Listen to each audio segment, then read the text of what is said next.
Hello everyone and welcome back to Python Interview Hack by Python Academy. We are presenting new video in our series that is Python Interview Hack.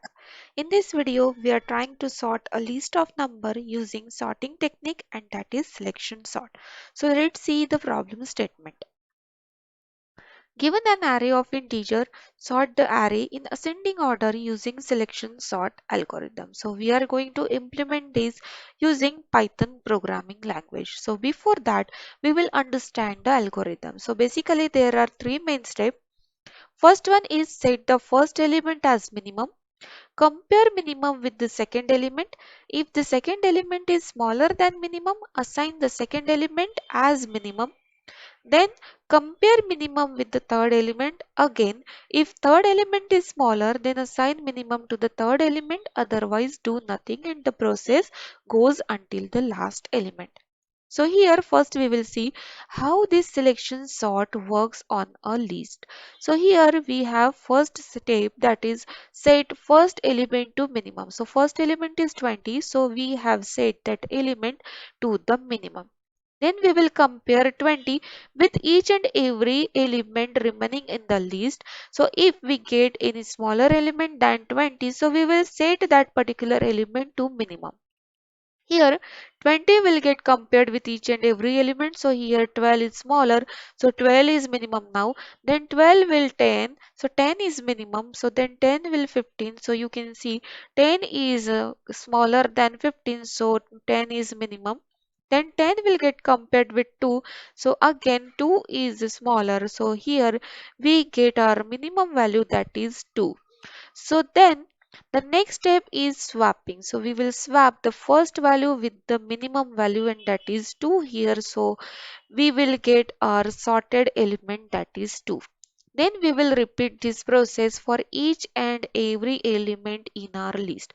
So here when our first iteration means iteration will start with the 0. So we will make the use of this 0. So we will take the element which is present at index position 0. And here in the remaining list we will find the minimum element. Here we will make the track of the index position of that minimum as well. So here we get minimum that is 2 and which is present at index position 4, and then swapping will happen between 20 and 2. The end of the first iteration we will get one element sorted and which is nothing but the 2. Then second iteration means step size is 1. So 12 will be in the consideration here.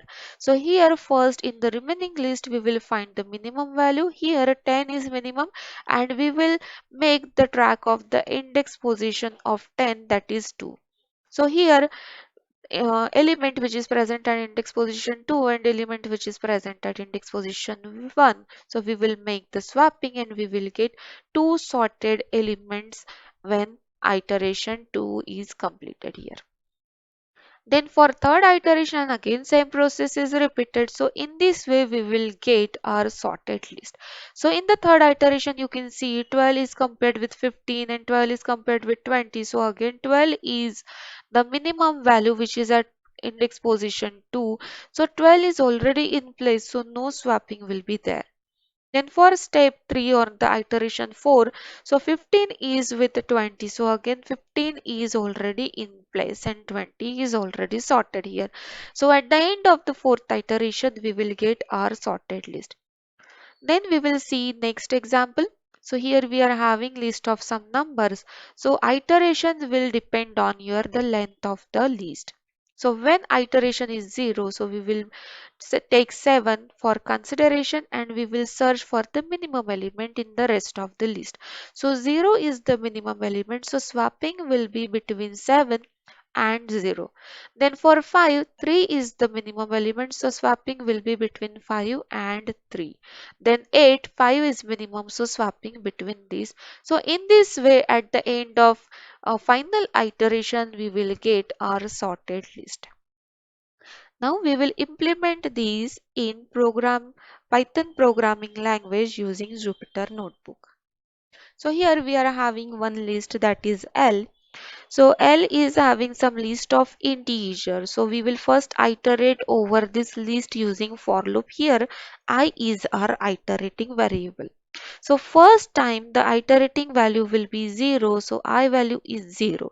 So here we will make the use of the inbuilt function, that is minimum, to find the minimum element. So here in the remaining list we will get the minimum element and we are storing that element in this variable. Now we want index position for swapping purpose. To find this index position we are having index function, we are passing the minimum element and we will get the index position of that minimum element, and then we are having the swapping statement here. So the element which is present at minimum index will go to the element at I, and the element which is present at index position I will go to the minimum index. So in this way at the end of this for loop we will get our sorted list here. But if you are having a redundant element in the list, like we are having 5 fire two times, so these will not work. So as you can see, the output is not sorted here. So we can do one more thing here. When we are searching for the index position of that minimum, here we are passing the range.